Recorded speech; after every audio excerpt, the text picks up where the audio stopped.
마태복음 13장 53절 이하의 말씀으로 예수 그리스도라고 하는 아주 정통적인 주제 제목으로 우리가 오늘 말씀 함께 하기를 원합니다. 그림 한 장 보죠. 앞에 파란 망토를 두르신 젊은 분이 예수님인 것 같아요. 그죠? 이 그림에는 예수님. 근데 주변에 있는 사람들의 표정이 좀 심상치 않습니다. 저 멀리에 혹시 환영하는 사람들도 있을지 모르겠는데 좀 의심하는 얼굴도 있고 심지어는 비아냥거리는 사람들의 얼굴도 있고 예수님의 나사렛에서의 배척, 그게 주제가 되는 그림입니다. 여러분, 우리가 마태복음 13장 전반 부분을 통해서 예수님께서 제자들에게 천국 비유를 설명하셨음을 우리는 잘 기억합니다. 무려 7가지 비유를 통해서 예수님께서 제자들과 함께한 자들에게 천국이 무엇인지, 또 천국이라고 하는 것이 어떻게 임하고 이루어지고 또 끝맺음을 갖는지를 일찍이 설명하셨습니다. 오늘 본문의 말씀은 예수님께서 이 비유를 다 말씀하신 다음에 예수님의 고향인 나사렛으로 이동하셨다고 오늘 본문의 말씀에 쓰고 있습니다. 근데 오늘 예수님께서 나사렛에 들어가신 이 장면의 본문이 13장과 15장 중간에 끼어 있습니다. 그리고 13장의 마지막 부분으로 기록되어져 있죠. 굉장히 중요한 의미가 있는 본문입니다. 13장에 예수님께서 비유를 다 마치셨다고 되어 있지만 나사렛으로 들어가셔서 예수님께서 대화하시고 말씀하신 모든 내용이 하나의 비유예요. 그러면서 14장으로부터 나오는 예수님의 분쟁, 그리고 그 가운데 나타난 능력의 기적 행하심, 일종의 징검다리 같은 역할을 하는 것이 오늘 본문의 말씀입니다. 예수님께서 나사렛에서 많은 사람들 만나죠. 예수님의 고향 아닙니까? 근데 나사렛에서 있었던 이야기는 사소한 것처럼 보이지만 예수님의 비유의 모든 말씀들이 실제로 우리에게 보여주는 장면을 묘사해요. 예수님의 천국 비유의 첫 번째가 씨 뿌리는 자의 비유 아닙니까? 근데 씨를 뿌렸지만은 모든 여건에서 씨가 자라나는 것이 아니었죠. 잘 준비된 좋은 땅에서만 그 씨가 자라나서 열매를 맺었습니다. 이게 복음을 다 받는다고 해서 그 복음 가운데 생명을 다 얻는다는 것이 아니었지요. 알곡과 가라지 비유를 우리가 기억을 합니다. 여러분, 이 세상을 살아갈 동안 구분하기는 어렵지만 예수님의 심판대 앞에서 알곡과 가라지가 구분된다고 하는 예수님의 말씀, 천국 비유의 한 부분이죠. 우리가 가장 유명한 비유로 알고 있는 것은 겨자씨 비유죠. 누룩 비유이기도 하고요. 천국은 처음에는 아주 작은 것이었지만은 그러나 대단한 것으로 왕성해질 수 있는 나라가 천국이다. 어쩌면 오늘 나사렛에 들어가신 예수님의 말씀과 좀 많이 연결된 비유 중에 하나가 겨자씨 비유예요. 그 다음에 우리가 무엇을 기억합니까? 보화와 진주 비유였지 않습니까? 천국을 우리가 고려할 때 가장 소중한 것이 무엇인가? 그것에 대한 자기의 모든 삶의 헌신, 그 소중한 것과 바꾸기에도 충분한 우리의 삶의 모든 여정, 이거 예수님께서 말씀하신 거예요. 우리가 지난주에는 뭘 생각했어요? 그물 비유 아닙니까? 예수님은 심판의 주로 오시기 때문에 좋은 물고기, 나쁜 물고기로 나누어지는 것에 대한 예수님의 비유의 말씀이죠. 아까 설교 소두에 말씀드린 대로 오늘 본문의 말씀은 사소한 것을 이야기하는 것 같지만 일종의 또 하나의 예수님의 비유의 말씀이고 앞에서 말씀하셨던 비유들이 총화를 이룬 장면이에요. 그래서 앞에서 언급한 말씀을 한 번 더 이야기하면 겨자씨 비유와 유사합니다. 예수님께서 책망하시는 것 같아도 책망하신 말씀이 아니에요. 우리가 본문의 말씀을 자세히 보게 되면 그것을 알 수 있습니다. 그러면서 우리에게 숙제를 남겨주죠. 예수님은 어떤 분인가, 우리가 예수님을 어떻게 고백해야 되는가의 숙제예요. 예수님은 단순한 인간이 아니라 하나님의 아들이시거든요. 여러분 믿습니까? 이게 굉장히 중요해요. 그리고 하나님을 찬송하고 우리의 믿음으로써 주 앞에 나아가야 되는 거죠. 그러기에 천국을 소망하는 주의 백성의 모습입니다. 자, 오늘 본문의 시작은 어떻게 됐어요? 예수님께서 나사렛으로 돌아가셨습니다. 예수님의 생애 자체가 나사렛에서 출발한 것과 다름이 없잖아요. 근데 비유의 말씀을 하시고 예수님께서 잠깐 나사렛으로 돌아간 것으로 오늘 본문의 말씀이 시작됩니다. 첫 번째가 고향으로 가신 예수님이죠. 예수님의 고향으로 가신 예수님. 53절 이하에 보면 예수께서 이 모든 비유를 마치신 후에 그곳을 떠나서 고향으로 돌아가사 그들의 회당에서 가르치셨다, 이렇게 말씀합니다. 그러니까 이 모든 것을 마쳤다고 말씀하잖아요. 온 비유를 마치셨다고 그랬어요. 여러분, 이 마쳤다라고 하는 것의 이 어원의 의미가 무엇인가를 좀 생각해 봐야 됩니다. 다 성취하셨다, 그런 뜻이에요. 예수님의 비유는 온전했다는 거죠. 7가지 비유가. 근데 오늘 본문의 말씀은 그 비유적인 의미를 더하고 있는 거예요. 완전한 거예요. 예수님의 모든 말씀은 완전하고 천국도 완전하고 하나님의 역사도 완전한 것이어서 부적절하고 부족한 우리 세상과는 대비가 됩니다.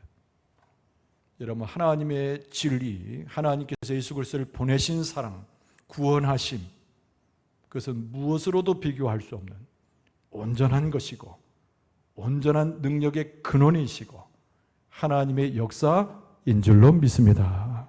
그래서 모든 것을 마쳤다 그런 것은 비유를 통해서 천국을 완전하게 예수님께서 설명하시고 또 모두에게 보이셨다, 그런 말씀입니다. 근데 나사렛이 예수님의 고향이 된 것은 어찌미죠? 예수님이 태어난 것은 베들레헴이잖아요. 그렇지만 베들레헴은 잠깐 머물러서 예수님께서 태어나신 곳이고 그의 아비 어미였던 요셉과 마리아의 고향이기도 하고 예수 그리스도를 다시 나사렛으로 돌아오게 해서 키웠기 때문에 예수님의 어린 시절뿐만 아니라 고향이라고 이야기해도 틀린 얘기가 아니죠. 예수님께서 나사렛에서 처음부터 모든 걸 시작하신 거예요. 어린 시절부터. 다시 돌아가셨습니다. 나사렛의 위치가 어딘가? 예루살렘 중심으로 보면 북쪽으로 한 50km 정도 올라가는 길이에요. 그러니까 우리 광주하고 영광하고 이 정도 거리 되는 것이죠. 가까워요. 여러분, 우리 영광 크기가 광주하고 좀 유사하잖아요.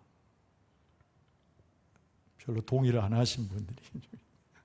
저는 광주 들어갈 때마다 우리 집사람한테 그럽니다. 영광보다 좀 크네. 영광이 꽤 큰 도시잖아요. 근데 나사렛은 굉장히 작은 고을입니다. 예루살렘이 엄청나게 큰데 영광과 광주를 비교할 수 없어요. 거리만 좀 비교할 수 있을 뿐이지 나사렛은 아주 작은 동네예요. 그래서 많은 사람들이 시비하기를 나사렛에서 무슨 선한 게 나오겠느냐 이렇게 말할 정도로 아주 빈약한 고을이 나사렛이었어요. 그런데 하나님께서 선택하셨습니다. 무엇으로? 예수님의 어린 시절과 요셉과 마리아와 함께 지내던 장소로 하나님이 선택하셨어요. 이게 굉장히 중요합니다. 아까 7가지 비유 중에 겨자씨 비유와 오늘 본문의 말씀이 가장 유사하다고 제가 말씀드렸잖아요. 예수님의 시작은 볼품없는 마을, 아주 소규모의 마을 나사렛에서 시작됐습니다. 오늘 좀 예수님을 믿지 않고 형편없는 나사렛 사람들을 오늘 본문에서 만나요. 그러나 예수님은 한 번도 그들을 책망하지 않습니다. 이게 천국의 시작이기 때문에. 자, 어쨌든 이 나사렛은 볼품없는 장소예요. 그런데 예수님께서 이곳으로 돌아가셨습니다. 그곳에도 역시 무엇이 있었냐면 회당이 있었어요. 회당. 그래서 회당에서 예수님께서 나사렛에서 들어가신 다음에 그 회당을 방문해서 가르치셨습니다. 오늘 54절 보니까 고향으로 돌아가사 그들의 회당에서 가르치시니 그랬어요. 도대체 회당이 무엇이길래 예수님께서 나사렛에서 가셔서 좀 쉬시면 될 텐데 회당을 일부러 들리셨을까? 이 시나고그라고도 불리는데 그 명칭이 중요한 것이 아니고 성전과 더불어서 이스라엘 백성이 매우 중요하게 여기는 장소가 회당입니다. 우리가 잘 아는 대로 솔로몬의 성전이 세워졌잖아요. 그러나 그 이후로 이스라엘이 회파가 되고 바벨론의 포로가 됩니다. 예루살렘 성전을 상실하게 되죠. 그래서 그들이 바벨론 땅에서 회당을 만들어요. 그래서 그것을 예비하고 주의 말씀을 함께 나누는 것입니다. 그 전통에 따라서 예수님 당시까지 성전도 이어오고 회당도 이어와요. 물론 그 성전은 스룹바벨 성전입니다만 이 역사적 배경을 구태여 설명하려고 하는 것이 아니고 회당의 중요성을 제가 강조하고자 하는 거예요. 회당은 하나님을 믿는 백성들이 주의 말씀을 나누는 것이고 새 노래에 하나님을 송축하기 위해서 찬송하는 것이고, 그리고 하나님의 놀라운 기적과 하나님께서 씻어주시는 그 은혜와 자비를 누리는 장소가 그 당시 회당이었습니다.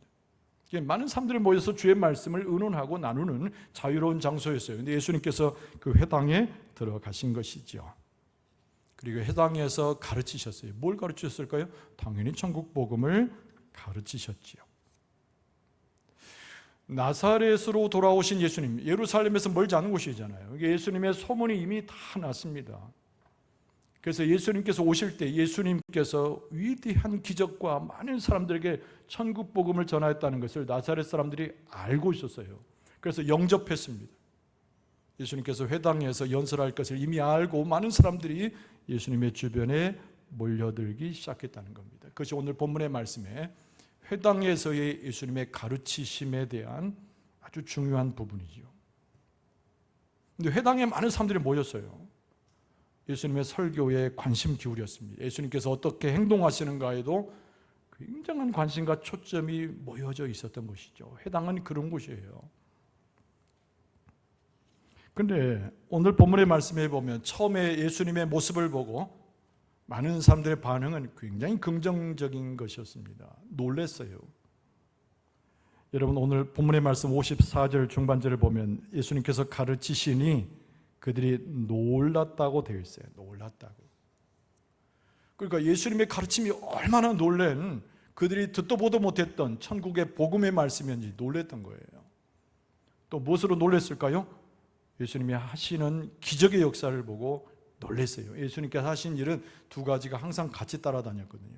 하나는 천국 복음을 전하고 하나는 병자도 고통당하는 자도 어려운 자를 치료해 주신 것이었으니까 사람들이 놀랐습니다. 엄청 놀랐어요. 여러분 여기서 놀랐다 그러면은 눈 하나 이렇게 몇 번 껌뻑이면서 놀랐다가 아니에요. 그냥 화들짝 놀라가지고 한 번도 본 적이 없는, 심지어는 선지자들과 수많은 예언자들의 모습 속에서 볼 수 없는 정말 위대한 사람을 경험하고 있는, 익히는 알고 있었지만은 예수가 이 정도였어? 사람들이 자기들이 짐작하고 기대했던 것보다 훨씬 뛰어난 예수님의 말씀과 그 행함을 보고 엄청나게 놀란 거예요. 그걸 오늘 본문의 말씀은 쓰고 있습니다. 도대체 근데 그들이 뭐에 놀랐어요? 예수님의 지혜에 놀라고 예수님의 능력에 놀랐다는 거예요. 할렐루야. 예수님의 지혜는 뭐예요? 그들이 경험하지 못했던 천국에 대한 말씀을 주기 때문에 지혜인 거예요. 예수님의 능력이 무엇이에요? 의원도 할 수 없고 실력자도 할 수 없는, 다시 살리고 치료하시고 영원한 생명의 약속을 주는 예수님의 행동에 그것이 권능이고 능력이었다는 거예요. 놀라지 않을 수 없지요.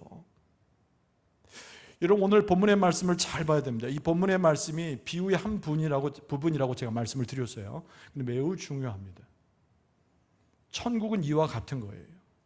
예수 그리스도의 생생한 지혜의 말씀이 있는 것이고, 천국은 예수 그리스도를 믿는 자들의 삶을 통해서 예수님께서 천국의 놀라운 능력을 행하는 것이 천국이에요. 여러분 하나님께서 우리 공동체를 천국 삼으실 때, 여러분의 심령과 삶을 천국 삼으실 때 예수 그리스도의 지혜의 말씀과 천국의 말씀과 우리를 변형시키고 우리를 변화시키고 능력 있게 하시는 예수 그리스도의 권능이 여러분과 저의 공동체와 여러분의 심령과 삶에 충만하게 될 줄로 믿습니다. 그래서 우리는 항상 놀라는 삶을 살아야 돼요. 그저께보다 어제가 나음이요, 어제보다 오늘이 예수 그리스도의 역사하심과 그 지혜의 말씀으로 충만한 우리의 삶이 놀라는 그런 삶을 살아야 되는 거예요. 그래서 이 세상과 구별되는, 이 세상에 것을 볼 수 없는 하나님의 위대한 역사를 예수 그리스도를 통해서 우리가 듣고 보고 경험해야 되는 거예요. 근데 오늘 본문의 말씀에 보면은 예수님의 주변에 있었던 사람들, 그들의 한계를 보는 것이죠. 예수님 앞에 와서 놀란 다음에 대단하네 하면서도 예수님 앞에 와서 살짝 이렇게 묻습니다. 방송실은 54절 하반절이에요. 이 사람의 지혜와 이런 능력이 어디서 났느냐 이렇게 묻는 것이죠. 방송실 54절 하반절인데 이 사람의 이 지혜와 이런 능력이 어디서 났느냐 이렇게 질문했다는 거죠. 그러니까 화들짝 놀라요. 엄청나게 예수님의 능력과 지혜 말씀에 화들짝 놀라. 근데 예수님 앞에 와가지고는 대뜸 이렇게 뚱딴지 같은 말로 물어보는 거예요. 이 사람의 지혜와 이런 능력이 어디서 났느냐. 예수님 앞에 한 질문이거든요. 옆에 있는 사람에게도 질문한 것이기도 하고, 여러분 이 질문이 우리에게 내려지면 우리는 뭐라고 답할까요? 예수님, 이 사람의 지혜와 예수님의 능력이 어디서 났을까요? 하늘로서 나고 하나님이신 예수님에게서 난 줄로 믿습니다. 이게 우리의 굉장히 중요한 정답인데 이때 이 사람들은 그 정답을 알지 못했어요. 그 예수님 앞에 와서는 살짝 질문하는 거예요. 의심스러운 마음. 엄청나 놀라운데요. 당신의 말씀은 그 어떤 율법사나 그 어떤 랍비보다 뛰어나네요. 당신의 능력은 엄청나네요. 우리가 듣던 바 예루살렘과 가버나움 주변에서 큰 일을 행하신 분이 많네요. 그런데 도대체 당신의 지혜와 능력이 어디서 왔어요? 라고 묻는 것이죠. 우리는 예수님 자체에서, 왜냐하면 예수님은 하나님의 아들이시고 빌립보서 말씀대로 하나님과 본체이신 우리 예수님은 하나님, 당신이신 줄로 믿습니다. 그런데 나사렛에 있었던 사람들은 예수님을 알아보지 못했던 것이죠.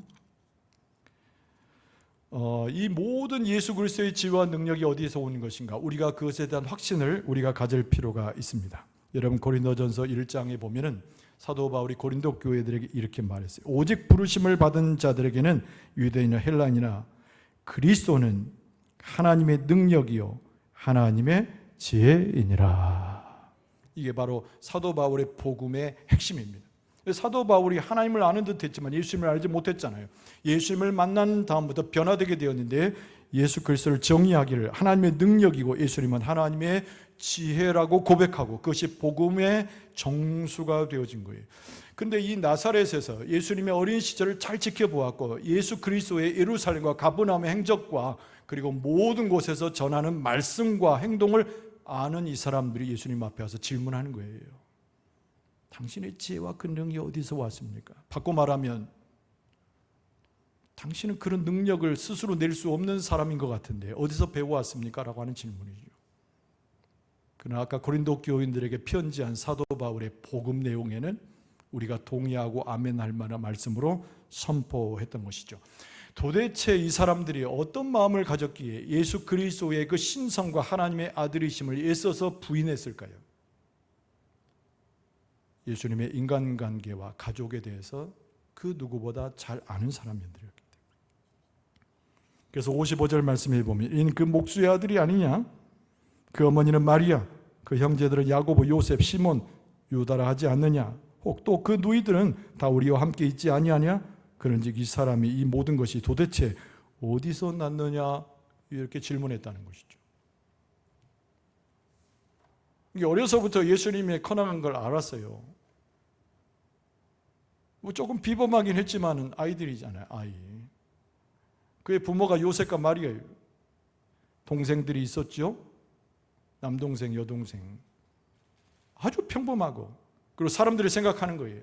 우리와 별반 다르지 않는 사람인데 우리와 똑같은 사람인데 그 지혜와 우리가 보지 못하는 하늘나라의 비밀을 깨닫는 지혜와 우리 그 누구도 행할 수 없는 그 능력이 도대체 어디서 온단 말인가? 라고 하는 이야기인 것이죠.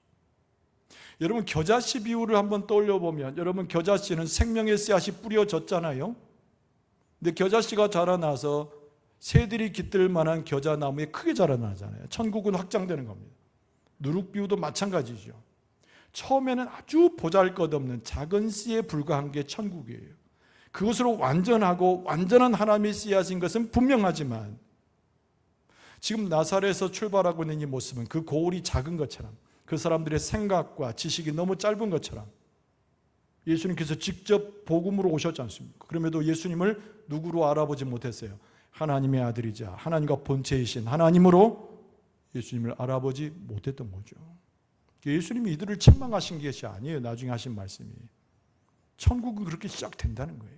할렐루야. 내가 예수님께서 정말 하나님이심을 안 믿어져. 괜찮아요, 여러분.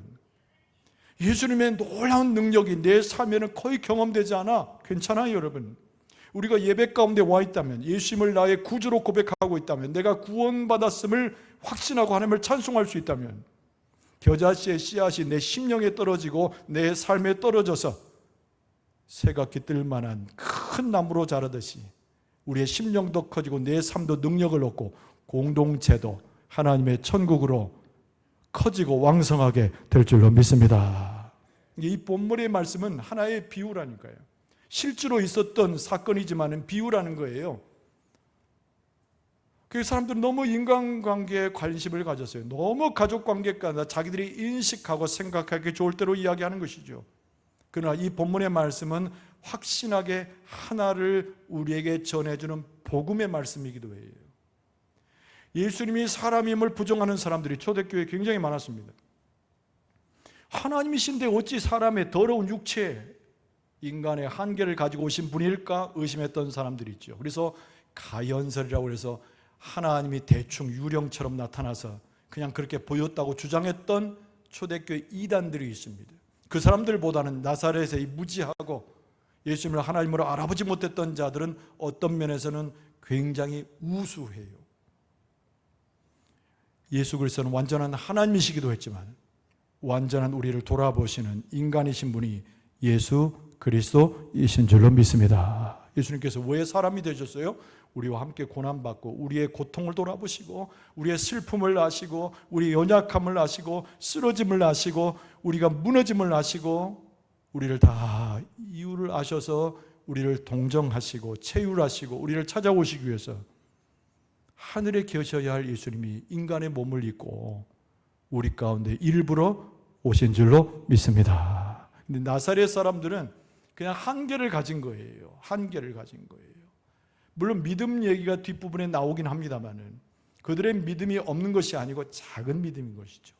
겨자씨의 알이 조그만 것처럼 예수님을 경험한 것도 조그만하고 그들이 예수 그리스도의 능력을 경험한 것도 아주 작은 거예요. 그러나 여러분 완전하지 않은 것이 아니에요. 예수님은 씨앗으로서 완전했기 때문에. 자, 그래서 어쨌든 이 나사렛 사람들이 예수님을 마치 배격하는 듯한 모습 속에 예수님을 인정하지 않습니다. 이 과정 가운데서 우리는 무엇을 깨달아야 되는가?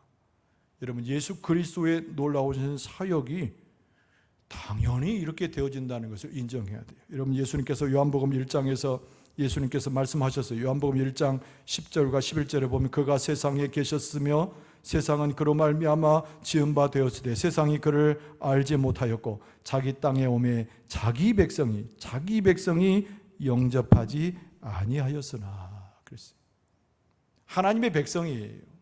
예수님을 거절해도 예수님을 못 알아봐도 하나님의 백성이에요. 우리가 무지 가운데 있어도 우리의 신앙 경험이 부족해도 우리가 예수 그리스도의 능력을 매일마다 경험하지 못하는 허역한 삶을 살아도 아까도 걱정하고 들어오고 의심 가운데 들어오고 망가져서 들어왔더라도 하나님께서 우리를 보실 때 예수 그리스도의 자기 백성으로 인정해 주시는 줄로 믿습니다.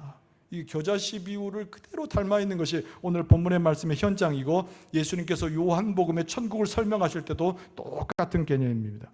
여러분, 근데 중요한 것은 이 믿음을 예수님께서 오늘 분명히 말씀하셨는데 믿음이 적은 사람의 행동이 무엇이냐면 의심하는 거예요. 믿음이 작은 사람의 행동의 특징은 예수 그리스도를 자꾸 거부하는 겁니다. 나사렛 사람들의 머릿속에 꽉 차 있었던 것이 뭐냐면 예수님께서 어렸을 때 그 기억인 거예요. 요셉과 마리아, 시간으로 흐름을 봐서 혹시 죽었을지 몰라도 그 형제와 동생들을 보는 것, 그 자체가 이 나사렛 사람들의 머릿속에는 꽉 차 있는 겁니다. 그래서 예수님의 하나님 되심을 알아보지 못하는 겁니다. 믿음이 없다는 것은 다른 것이 아니에요. 우리는 믿음이 있지요. 아주 작아서 보이지 않을 정도로 없는 것처럼 보여요. 세상 것이 가득 차 있고 하나님에 대한 불신의 세계에 내 마음을 두고 있고 세상 걱정 근심에 무너져 있으면 우리의 믿음이 커나가질 않아요.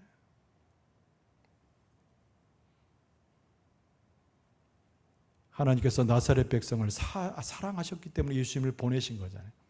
예수님께서 우리의 주인이 되실 때, 우리 공동체 대장이 되실 때, 우리 교회 머리가 되실 때 우리의 깨어서 예수님의 하나님 되심을 고백하고 찬송하게 될 줄로 믿습니다. 자, 오늘 중요한 두 번째 주제가 뭐냐면 예수님의 말씀이 나사렛 사람들에게 선포됐다는 겁니다. 이거 굉장히 큰 은혜 아니겠어요? 너희들이 날 영접하지 않는구나. 발에 먼지를 떨고 다른 데로 옮기셨다면 큰일 날 뻔했죠. 그러나 예수님께서 그들을 사랑하셨기 때문에, 오신 목적이 있었기 때문에 말씀을 주셨어요. 오늘 우리 가운데 하나님이 말씀하시고 성령이 말씀하시고 예수님께서 말씀하셔요. 들을 수 있는 귀로 듣고 말씀을 새기고 우리가 새롭게 거듭나게 될 줄로 믿습니다. 오늘 57절에 보면은 예수께서 그들에게 말씀하시되 그랬어요. 예수님이 말씀하신 거예요. 선지자가 자기 고향과 자기 집 외에서는 존경을 받지 않음이 없느니라 하시고 그들이 믿지 않음으로 말미암아 거기서 많은 능력을 행하지 아니하시니라.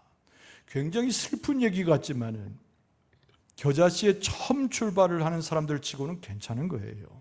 예수님께서 그들을 책망하신 것이 절대 아닙니다.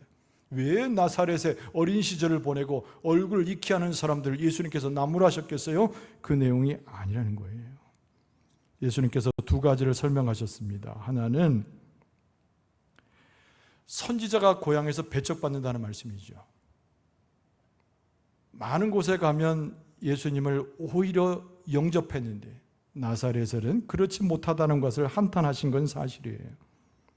두 번째는 그들이 믿지 아니하므로 예수님께서 큰 기적을 많이 행하지 않으셨다는 겁니다. 그러나 제가 계속 강조하기로 천국의 시작은 그럴 수밖에 없어요. 여러분, 처음부터 그리스도의 놀라운 기적을 경험한다는 것은 불가능합니다. 우리가 믿음이 깊어지고 믿음이 커지고 우리의 믿음이 장성한 분량에 이르면 기적이 일상화되는 하나님의 역사가 우리 가운데 충만하게 될 줄로 믿습니다. 우리 교회가 막 성장하는 것은 기적이 될 거예요.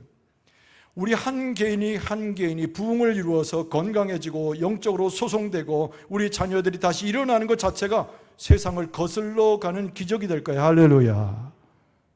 그러니까 이 예수 그리스도의 오심 자체가 기적을 이루는 것이라니까요. 두 가지를 말씀하셨어요. 첫 번째는 선지자가 고향에서 존경받지 못한다 그랬어요.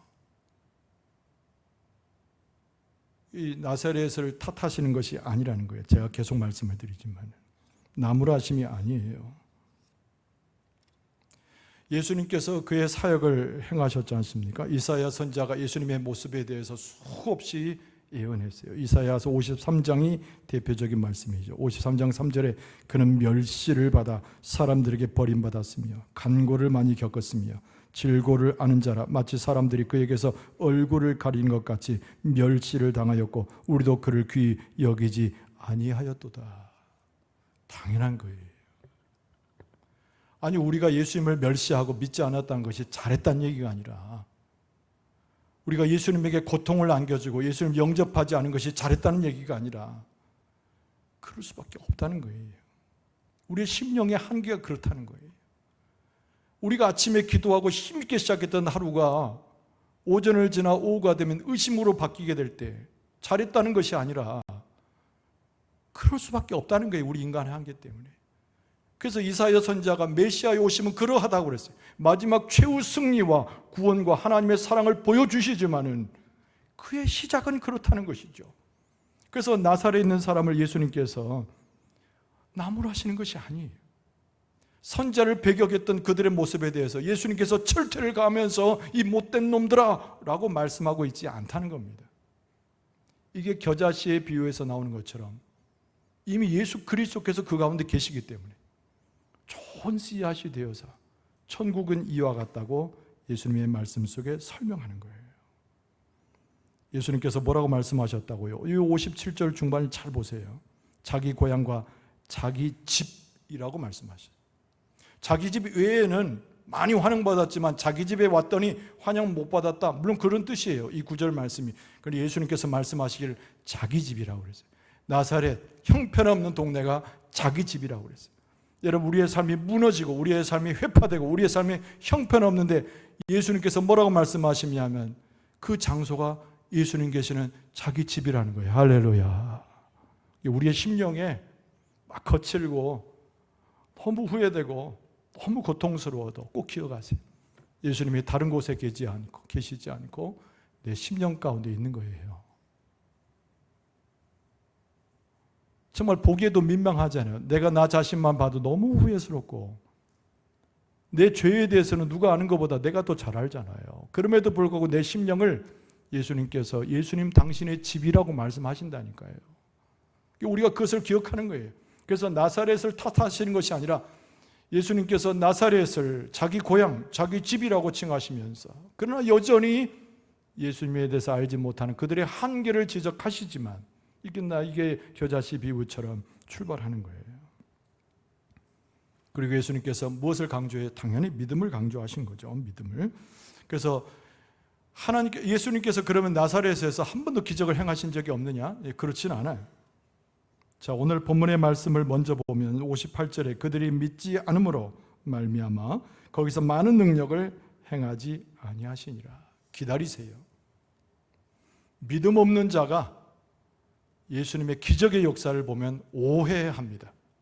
귀신이 일으키는 능력이나 점쟁이가 일으키는 능력이나 이 세상의 권력과 파워를 가진 사람이 일으키는 것과 동일시하기 쉬워요. 믿음이 없는 곳에는 예수님께서 능력을 행하지 않은 것이 당연합니다. 그런데 예수님께서 능력을 행하지 않으신 것은 아니에요. 이런 마가복음 6장에 보면 오늘 본문의 말씀과 동일한 내용이 거기에 나와요. 그런데 마가복음 6장 5절 이하에 보면 거기서는 아무 권능도 행하실 수 없어 다만 소수의 병자에게 안수하여 고치실 뿐이었다. 그들이 믿지 않음을 이상히 여기셨더라. 이에 모든 촌에 두루 다니시며 가르치시더라. 가르치셨어요. 그리고 소수의 병자는 누굴까요? 급한 사람, 믿음이 없어도 치유하셨다는 거죠. 그러나 성경의 복음서를 여러분 쭉 보시면 그 사람의 믿음과 상관없이도 고치시고 살리시는 역사가 있어도 대부분은 예수님 앞에 믿음을 가지고 온 자들 위에 예수님께서 그 놀라운 기적을 행하셨다는 것을 기억할 필요가 있어요. 믿음으로 온전해지고 믿음으로 큰 믿음이 되고 믿음으로 주를 바라보고 예수님을 단순한 사람이 아니라 하나님의 아들임으로 고백하고 깨닫고 주를 향한 그 믿음이 왕성해질 때 예수 그리스도의 기적이 나타나는 거예요. 할렐루야.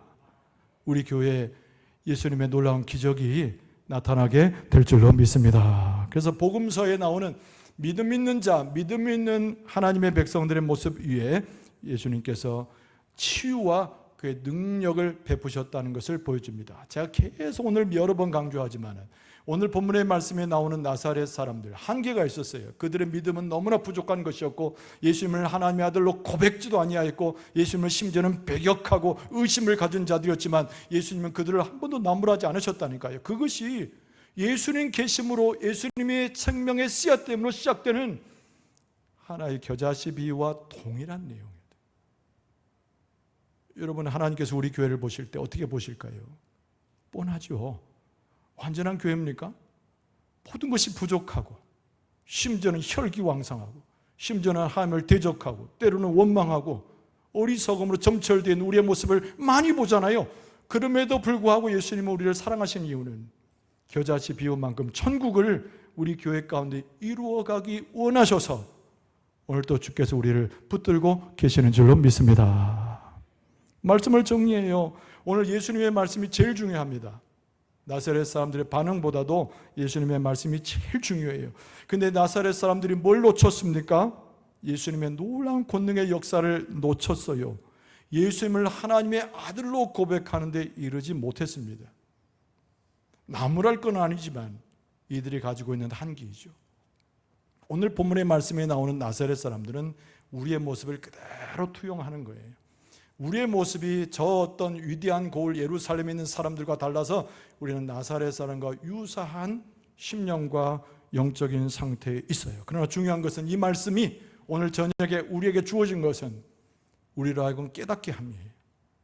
예수 그리스도는 단순한 사람이거나 2000년에 와다 갔던 성인 중에 한 사람이가 이런 분이 아니고 예수님은 하나님의 아들이셔서 찬송받기에 합당하신 우리의 메시아요 하나님 당신이신 줄로 믿습니다. 우리가 믿음으로 하나님의 아들로서 예수님을 고백하게 되면 우리 일상화된 천국의 놀라운 기적을 경험할 수 있음도 깨달아야 돼요. 이것이 오늘 이 말씀이 우리에게 주어진 이유이고 이 말씀을 함께 보게 하는 하나님의 또 하나의 은혜인 것이다. 여러분, 하나님께서 우리를 엄청나게 사랑해 주시는 줄로 믿습니다. 예수 그리스도를 보내셔서 우리에게 확증을 주고 계시는 줄로 믿습니다. 우리의 진정한 메시아요 하나님의 아들 예수, 우리가 중심으로 믿음으로 나아가 찬송하고 정말 하나님의 놀라우신 역사의 기적의 역사가 날마다 우리의 삶의 일상이 되는 여러분과 저의 삶이 모습이 될 수 있는 주의 공동체로 이끌어갈 수 있는 여러분과 저의 모습 될 수 있기를 주의 이름으로 축원합니다.